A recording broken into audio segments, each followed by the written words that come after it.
औज़ुबिल्लाहिमिनश्शैतानिर्रजीम बिस्मिल्लाहिर्रहमानिर्रहीम। अस्सलाम वालेकुम। उम्मीद करता हूँ कि मुझे सब देखने वाले खैरियत से हैं। तो आज फिर हाजिर हूँ आपके पास एक नई वीडियो और एक नई रेसिपी। और आज हमारी रेसिपी है, आज अल्हम्दुलिल्लाह मैं आपके साथ की रेसिपी बता रहा हूँ जो रमज़ान में बकाया सब चटनियाँ फीकी कर देगी। इतनी ज़बरदस्त ये चटनी हम बनाने जा रहे हैं, तो इसको आपकी ज़बरदस्त ये रेसिपी शेयर करता हूँ। तो चलिए करते हैं आज की चटनी की रेसिपी।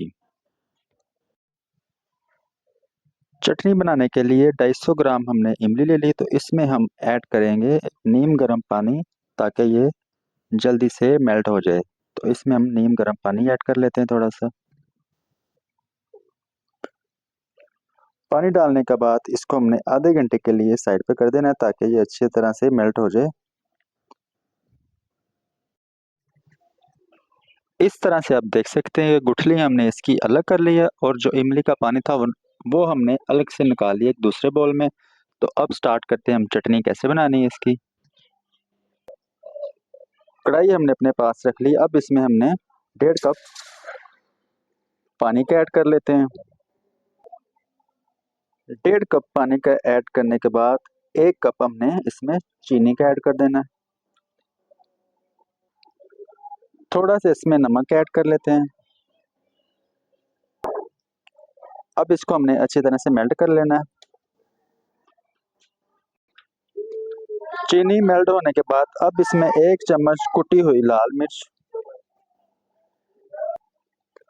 चीनी मेल्ट होने के बाद तो उसके बाद हमने पहले इसमें मिर्च डाल लेनी है। तो मिर्च डालने से ये होगा, जो इसमें कच्चापन है वो खत्म हो जाएगा। तो इसको हमने थोड़ा सा पका लेते हैं। जब शीरा बनना स्टार्ट हो जाए, तब हमने इसमें ऐड कर देना इमली का पानी जो हमने निकाल लिया था।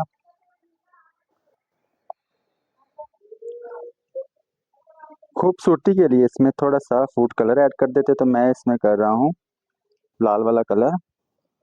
तो इसको अच्छी तरह साथ साथ मिक्स भी कर लेना हमने। कलर ऐड करने के बाद आप देख सकते हैं कि चटनी का कलर बहुत ही प्यारा हो गया है। अब इसको हमने थोड़ा सा और गाढ़ा कर लेना है। तो जैसे ये शीरा बनना स्टार्ट हो जाए, आपको मैं दिखा दूँ, ये देखें इस तरह से। तो इसको हमने थोड़ा सा और गाढ़ा कर लेना है। तो इसमें थोड़ा सा हम ऐड कर लेते हैं कॉर्नफ्लोर। तो ज़्यादा नहीं, बस थोड़ा सा इसको ऐड करके तो इसमें चम्मच हिला देना है हमने। तो जो कॉर्नफ्लोर हमने ऐड किया इसको हमने थोड़ा सा पका के इस तरह से, आप देखें ये गाढ़ा हो गया। अब इसका हमने चूल्हा बंद कर देना है। तो आप ये अफ्तारी में समोसे या रखेंगे तो इंशाल्लाह ताला आप केचप भूल जाएं। इतनी ज़बरदस्त ये चटनी आज हमने रेडी कर ली। आपने ठंडा होने के बाद फ्रिज में रख लेना है। तो बहुत, तो इसी के साथ हमारी वीडियो होती है मुकम्मल। अगर तो आपको ये हमारी आज की वीडियो अच्छी लगी हो तो लाइक कर दें, दोस्तों के साथ शेयर भी किया करें। अगर चैनल पे नए हैं तो इसे सब्सक्राइब करें। तो मिलता हूँ अगली एक और ज़बरदस्त रेसिपी के साथ। अल्लाह हाफिज़।